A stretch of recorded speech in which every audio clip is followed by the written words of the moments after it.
Okay,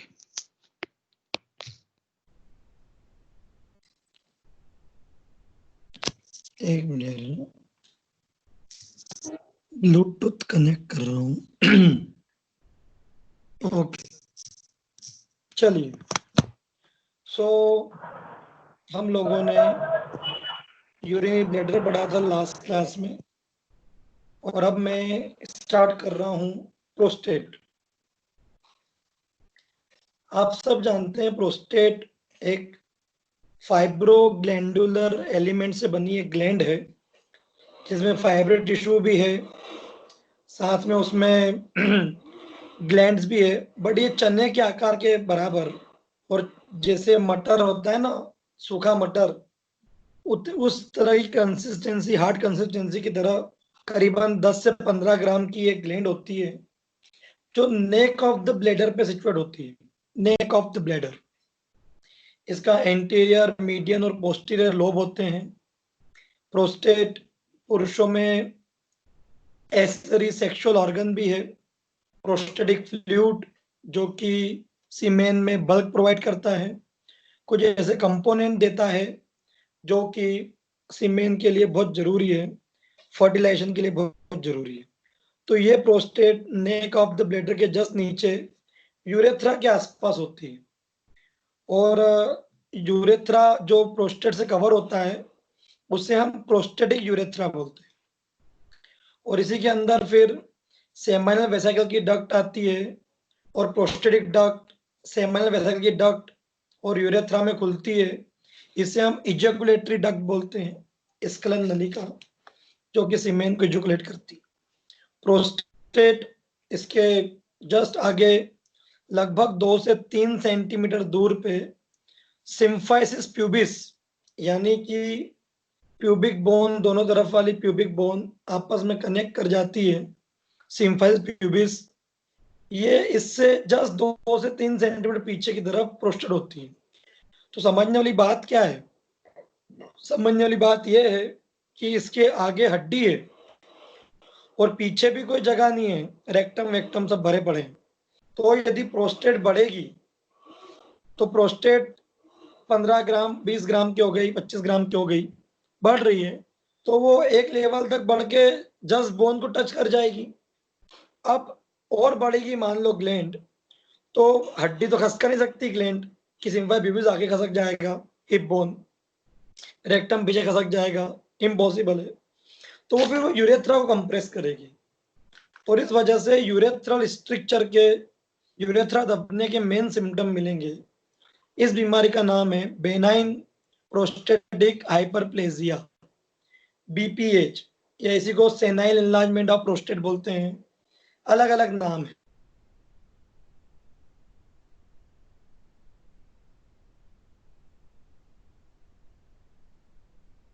testosterone का बहुत बड़ा रोल है इसमें।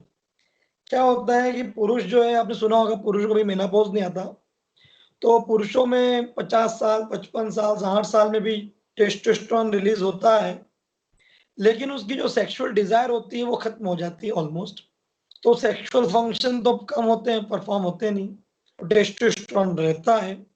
तो फिर क्या होता है, ये टेस्टोस्टेरोन प्रोस्टेटिक ग्लैंड को हाइपरप्लेजिक और हाइपरट्रॉफिक करता है, और धीरे धीरे हाइपरप्लेजिया की वजह से, हाइपरट्रॉफी की वजह से प्रोस्टेट इतनी बड़ी हो जाती है कि वो यूरेथ्रा को दबाती है और सिम्टम्स आते हैं।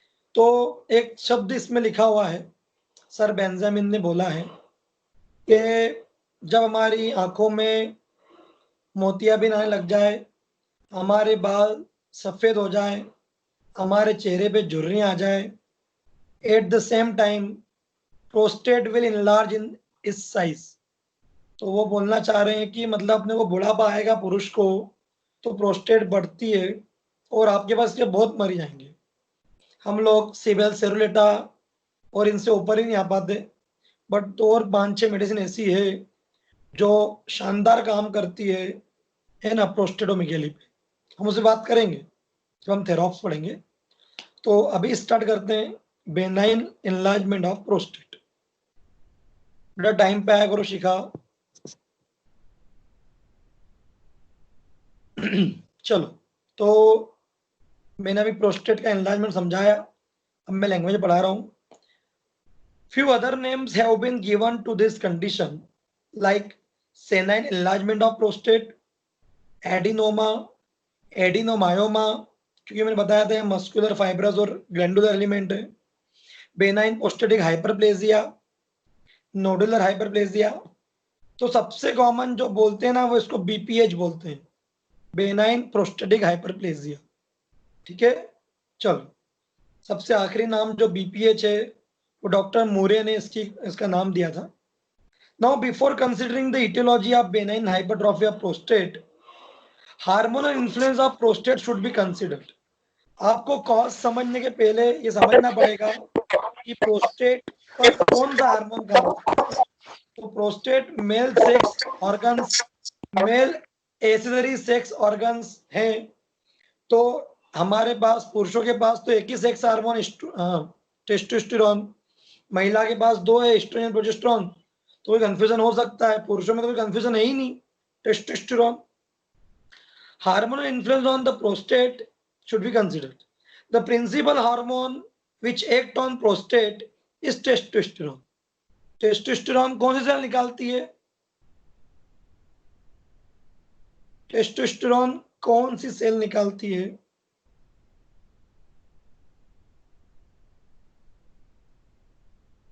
बताओ.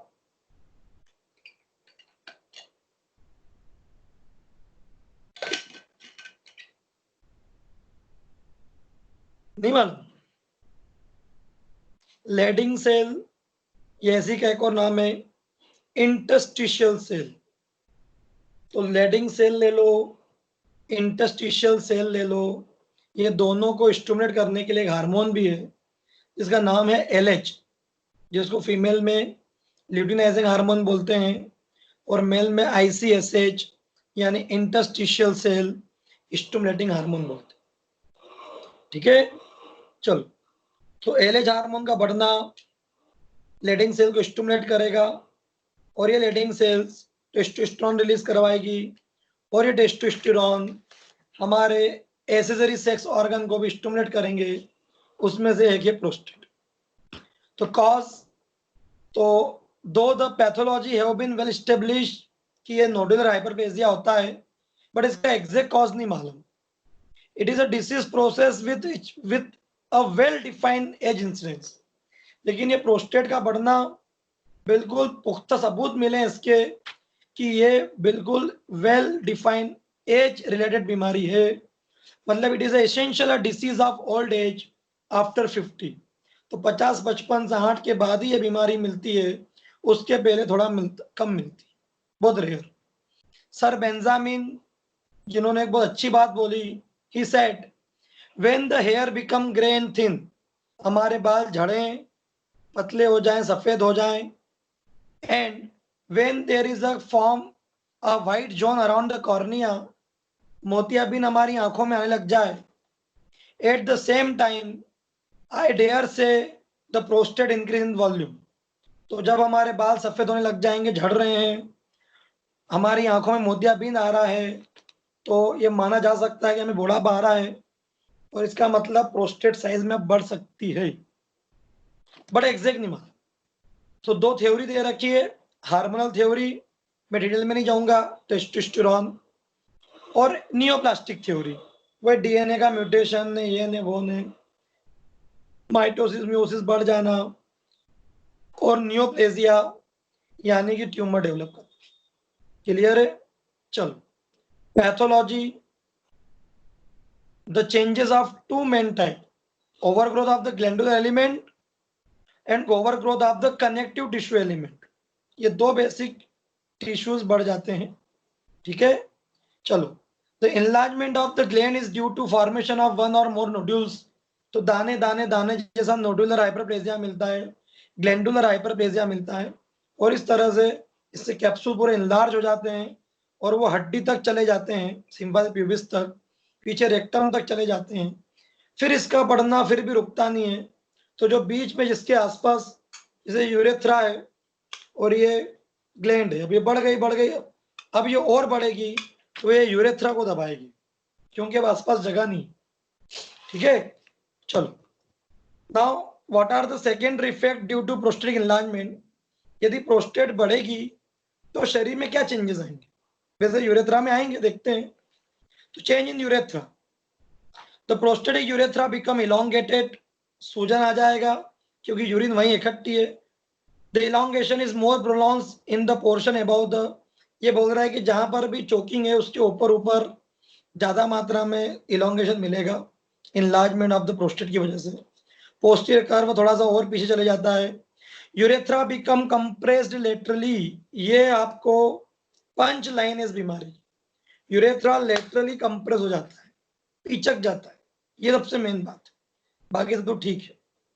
Change in the bladder, as the degree of obstruction increase the vesical detrusor muscles compensatory hypertrophied हो जाती है टू ओवरकम द ऑब्स्ट्रक्शन।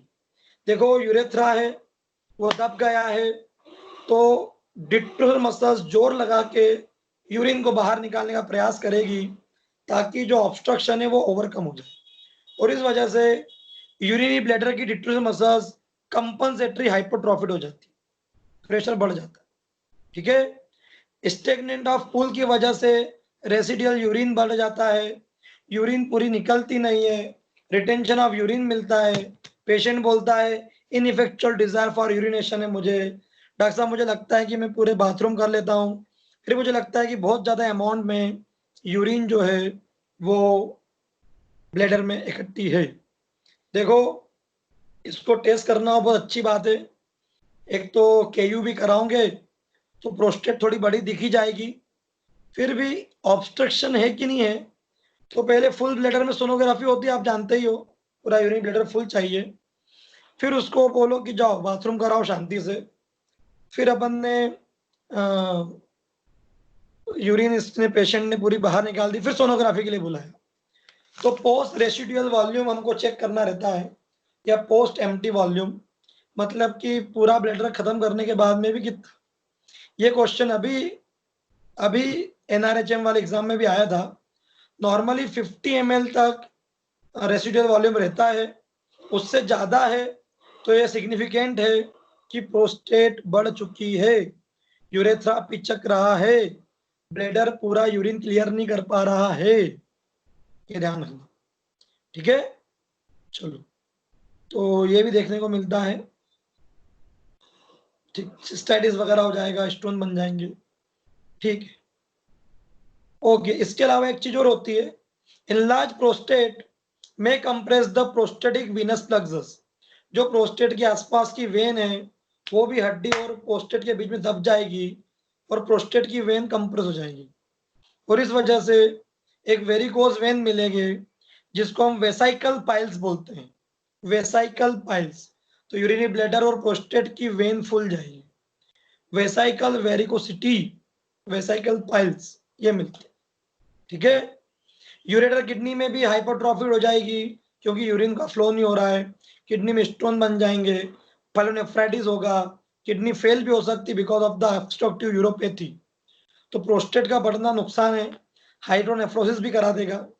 और चेंज इन सेक्सुअल अर्ज, शुरुआत में तो जब प्रोस्टेट थोड़ी बढ़ गई तो शुरुआत में तो सेक्सुअल अर्ज बढ़ जाता है, पर जैसे जैसे यूरेथ्रा दबेगा, यूरिन पास नहीं होगी, सेक्सुअल अर्ज खत्म हो जाएगी and the male become important. ठीक है, चलो, सिम्टम क्या होंगे यदि प्रोस्टेट बढ़ गई तो? पहला सिम्टम मिलता है हेजिटेंसी।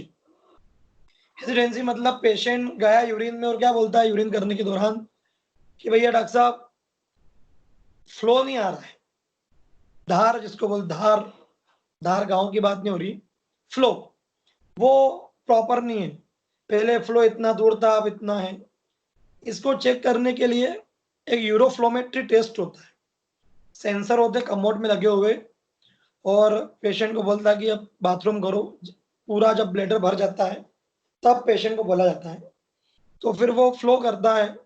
तो नॉर्मली ब्लैडर जैसे 600 ml भरा हुआ है तो वो 1.5 मिनट में यदि प्रेशर व्यवस्थित है तो यूरिन पूरी निकल जाती है, पर किसी को 2.5 मिनट हो गए, 3 मिनट हो गए पूरा ब्लैडर खाली करने में, इसका मतलब यूरिन का फ्लो कम है, इसे बोलते हैं हेजिटेंसी। यूरिन टपक टपक रही है, थोड़ी बहुत आई फिर एकदम रुक गई, फिर आई फिर रुक गई, फिर पूरी निकाल ही नहीं पा रहा है पेशेंट, हेजिटेंसी। दूसरा डिसयूरिया, पेशाब करने में तकलीफ होगी क्योंकि यूरिन में ऑब्स्ट्रक्शन है फ्लो में, प्रोस्टेटिक यूरेथ्रा के वहां पर, तो जोर लगाना पड़ेगा। जोर लगाने की वजह से और यूरिन निकालने में तकलीफ होगी। फ्रीक्वेंसी बार बार होगी क्योंकि ब्लैडर तो पूरा हो ही नहीं रहा है खाली। 400 ml यूरिन थी, 150-200 ml निकली, 200 ml फिर पड़ी रह गई, फिर 15 मिनट के बाद में 100 ml इकट्ठी होगी, फिर यूरिन लगेगी। अर्जेंसी, पेशाब होल्ड नहीं कर पाएगा व्यक्ति। Haematuria, pain, retention of urine, kidney failure, ये सारे सिम्टम आपको देखने को मिलते हैं यदि प्रोस्टेट बढ़ जाती है तो। ठीक है, इन्वेस्टिगेशन में यूरिन का एग्जामिन करा लो, यूरोफ्लोमेट्री करा लो। एक टेस्ट होता है जिसको हम बोलते हैं PSA, ये बहुत स्पेसिफिक टेस्ट है, प्रोस्टेटिक स्पेसिफिक एंटीजन। फिर बोल रहा हूं, प्रोस्टेटिक स्पेसिफिक एंटीजन PSA, ये क्या है? इसके अंदर व्यक्ति जो है वो ब्लड में PSA यानी कि स्पेसिफिक एंटीजन जो है वो बढ़ जाता है। वो नॉर्मली 5 होना चाहिए, 5 से कम है मतलब प्रोस्टेट का एनलार्जमेंट नहीं है, और ये 15 तक होना चाहिए। 15 तक, यदि 5 से ज्यादा है और 15 से कम है तो ये बेनाइन प्रोस्टेटिक हाइपरप्लेजिया है। और 15 से ज्यादा है और प्रोस्टेटिस भी नहीं है तो फिर हो सकता है ये प्रोस्टेटिक कैंसर की तरफ जा रहा है व्यक्ति। तो 15 पॉइंट से ज्यादा PSA बढ़ा हुआ है तो थोड़ा सा वरीड वाला मामला है। हालांकि प्रोस्टेटिस में भी 20-20, 25-25 हो जाता है PSA, है ना, along with the hypertrophy of prostate। पर यदि प्रोस्टेटिस नहीं है और 18, 20, 25 पॉइंट पे PSA आ गया है तो आपको बायोप्सी जरूर करवा लेना चाहिए आपके मरीज की। ठीक है, चलो, नॉर्मल 4 तक होता है, 4 या 5 तक। उससे ज्यादा है तो हाइपरट्रॉफी, 15 से ज्यादा है तो इट वुड बी कैंसर। ठीक है, बाकी एक्सरे करा लो, KU भी करा लो किडनी का, kidney urine bladder ureter sonography, cystoscopy करा लो। ठीक है, बाकी आई डोंट थिंक सो समझाना है। ट्रीटमेंट, रिटेंशन ऑफ यूरिन है तो वो ठीक करो। प्रोस्टेट को छोटा करने के लिए एंटी हार्मोनल ड्रग्स दी जाएगी जो टेस्टोस्टेरोन को इनहिबिट करेगी। तो टेस्टोस्टेरोन इनहिबिट होगा, प्रोस्टेट की ग्रोथ ऑटोमेटिक रिड्यूस हो जाएगी और ऑब्स्ट्रक्शन थोड़ा सा रिलैक्स हो जाएगा। अदरवाइज कैथेटर वगैरह डालना पड़ता है, सर्जरी भी करना। इसके अलावा प्रोस्टेटिक मसाज की जाना चाहिए गर्म गर्म, जिससे थोड़ा बहुत प्रोस्टेट का साइज कम हो। क्लियर है? चलो, तो it is all about BPH। Anti androgen देना पड़ेगा, ध्यान रखना, नहीं तो सर्जरी करना पड़ती, प्रोस्टेक्टोमी। ठीक है, प्रोस्टेट काटना पड़ती। It is all about prostate. Now next है कार्सिनोमा ऑफ प्रोस्टेट। मुझे नहीं लगता मुझे आपको बहुत डीप में पढ़ाने की जरूरत है ये। अभी हमने बेनाइन हाइपरट्रॉफी पढ़ी, वही यदि कन्वर्ट हो जाए मैलिग्नेंट हाइपरट्रॉफी में तो वो प्रोस्टेट कैंसर है ना। हमारे गुजराती कॉलेज में RC मनारिया सर थे, मटेरा मेडिका के HOD, उनको प्रोस्टेटिक कार्सिनोमा हो गया था और विद इन 1 और 2 ईयर डेथ हुई थी। तो कैंसर है साला, कैंसर आप जानते ही हो बहुत खतरनाक है। तो carcinoma of prostate is the 4th most common cause of the death for malignant disease in main. पुरुष में सबसे कैंसर कॉमन होता है लंग्स का, मुंह का, है ना। चौथे नंबर पे फिर स्टमक का, हाथों का, चौथे नंबर पे आता prostate. It is the commonest malignant condition in men over the age of 60। 60 साल के बाद में यदि पुरुषों को यदि कोई कैंसर ज्यादा होता है तो वो प्रोस्टेटिक कैंसर होता है। ठीक है, चलो, कॉज, एग्जैक्ट कॉज तो नहीं मालूम, बट ये निग्रोस को ज्यादा होता है। ठीक है, इसके अलावा ये न्यूजीलैंड में भी ज्यादा मिलता है।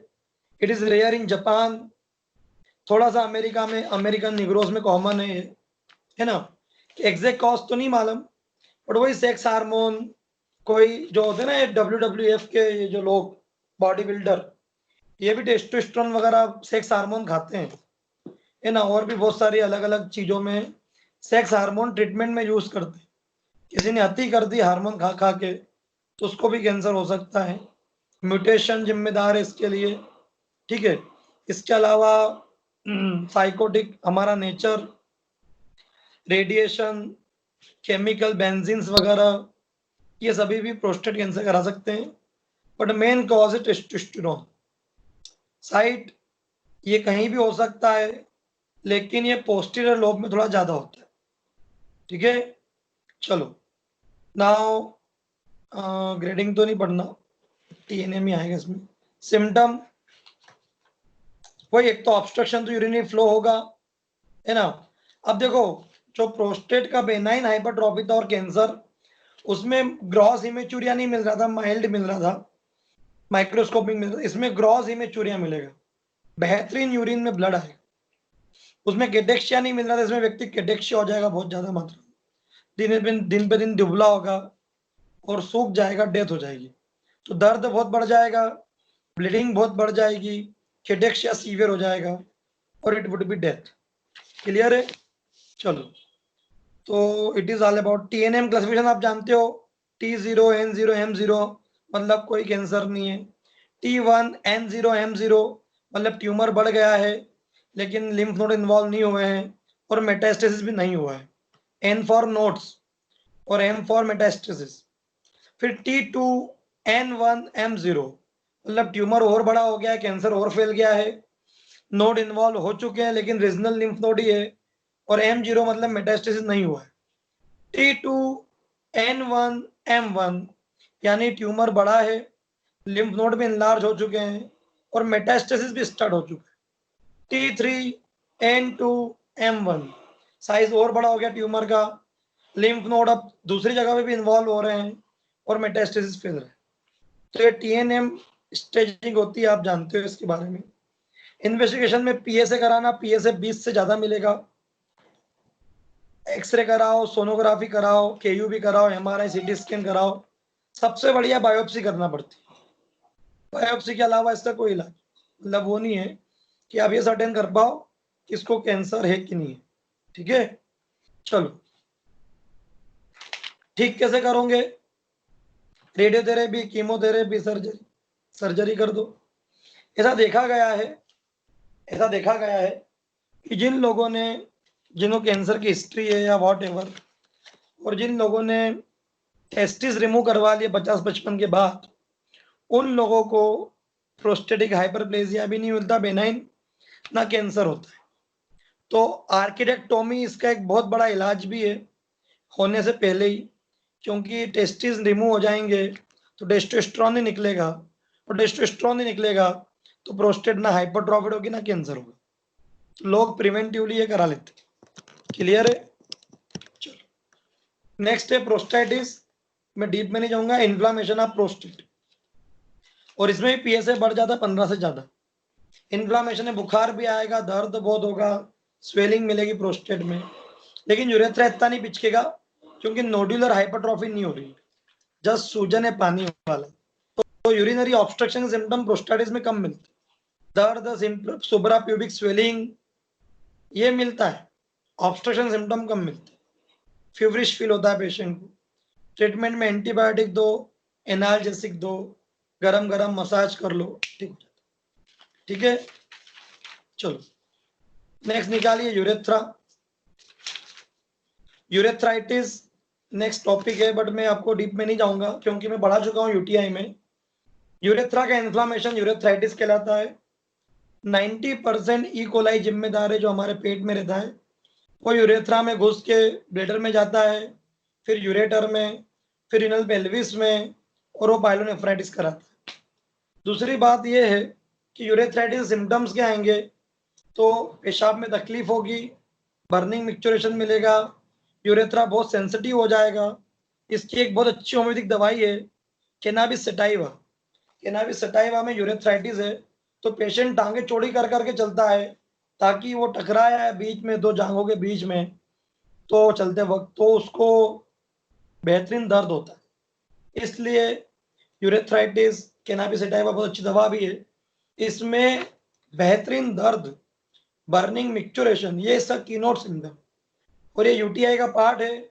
यूटीआई की जो दवाई दोगे, एंटीबायोटिक दोगे यूरिन कल्चर करके, उससे ये भी ठीक हो जाता है। ये सेक्सुअल ट्रॉमा से भी हो जाता है, केमिकल एक्सपोजर से भी हो जाता है, हाइजीन मेंटेन न करने से भी हो जाता है। तो यूरेथ्राइटिस बहुत कॉमन है, ठीक है। गोनोरिया से बहुत होता है। गोनोरिया से यूरेथ्राइटिस हो ना तो मेडोराइनम देना। गोनोरिया से यदि यूरेथ्राइटिस हो तो मेडोराइनम देना, है ना, थूजा देना। और यदि यूटीआई का पार्ट है तो कैंथेरिस भी दे सकते हो आप, सार्सापिरिया दे सकते हो, बेलाडोना दे सकते हो, कैनाबिस सटाइवा दे सकते हो। नेक्स्ट टॉपिक है urethral stricture.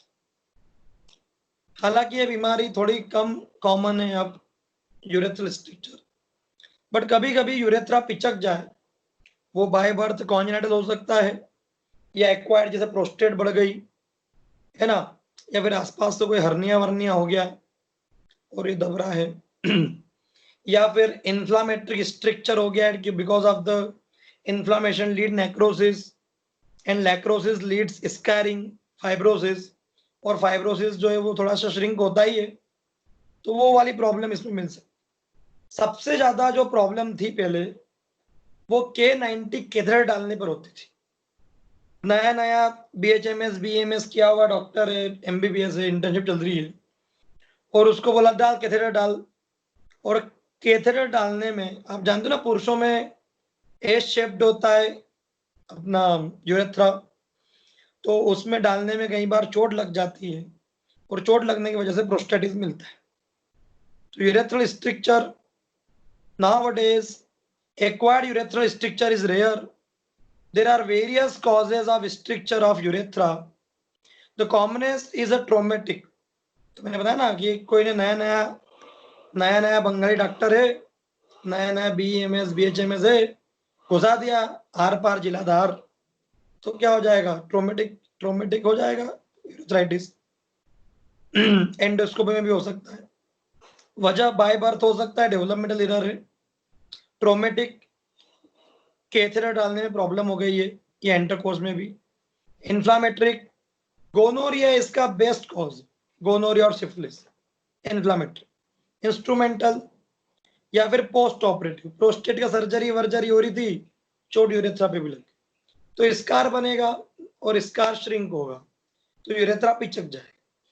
Complication, the major complication of urethral stricture is obstruction to the outflow of urine. Urine का फ्लो नहीं हो पाता प्रॉपर, और यूरिन फ्लो नहीं होती है, तो वही जो प्रोस्टेट बढ़ने के सिम्टम आ रहे थे इसमें मिल रहे, retention of urine, hesitation, strangury, dysuria, renal failure, stone formation, सब मिलते हैं, वही सब हर्निया, प्रेशर बढ़ने से। तो symptom, gradual diminution of force and calibre of urine, मैंने बताया ना, जो धार होती है वो थोड़ी धीरे धीरे टपकने लग जाएगी, फ्लो नहीं होता प्रॉपर, ठीक है। और एक्सरे वगैरह करा लेना। ट्रीटमेंट में एक ट्रीटमेंट होता है डायलिटेशन, इंस्ट्रूमेंट्स आते हैं जो यूरेथ्रा में डाले जाते हैं, और फिर बलून जैसे उसको अंदर फुलाया जाता है, जिससे यूरेथ्रा चौड़ा होता है ना, इसको बोलते हैं डायलिटेशन, डायलेटर। जब डायलेटर यूज करना पड़ता है जेंटली, नहीं तो फिर सर्जरी करना है ना, रिकंस्ट्रक्टिव सर्जरी, ठीक है। चलो, कॉन्जेनिटल एनोमलीज ऑफ यूरेथ्रा में क्या आता है, कॉन्जेनिटल यूरेथ्रा स्ट्रिक्चर आता है, congenital valve of posterior urethra, है ना, कई बार वॉल्व बन जाते हैं पोस्टीरियर यूरेथ्रा में, वो भी गड़बड़। एंटीरियर यूरेथ्रल वॉल्व बन जाते हैं, वो भी गड़बड़। और कई बार neck of the bladder congenital पिचकी हुई रहती है, ये सभी यूरेथ्रा की बाय बर्थ वाली एनोमलीज है, ठीक है। चलो, यूरेथ्रल कैलकुलस भी हो सकता है, कैलकुलस बना किडनी में, फिर ब्लेडर में आया, और फिर वो अटक गया यूरेथ्रा में, ठीक। नाउ ट्यूमर भी बन सकते हैं, polyp, papilloma, haemangioma, cancer urethra में हो सकता है। It is all about urethra. I hope आज के लिए इतना ही। इसमें दो टॉपिक बहुत इंपॉर्टेंट है, प्रोस्टेटिक बेनाइन प्रोस्टेटिक हाइपरप्लेजिया और कार्सिनोमा ऑफ प्रोस्टेट। तीसरा टॉपिक जो इंपॉर्टेंटली पूछा जाता है वो है यूरेथ्रल स्ट्रिक्चर। ये तीन टॉपिक है, डीएवी वालों को 20-20 नंबर में आते हैं, आगे वाले आपको 10-10 नंबर में आएगा, यूरेथ्रल स्ट्रिक्चर 5 नंबर में आता है। It is all about urethra. कल हम टेस्टिस स्टार्ट करेंगे, है ना। कल हम दूसरे टॉपिक स्टार्ट करेंगे। मुझे लगता है कल सर्जरी खत्म हो जाएगी, ये वाली, फिर वो बचेगी ऑर्थोपेडिक, उस पर हम बाद में बात करेंगे। ठीक है, आज के लिए इतना ही, एग्जिट हो जाओ।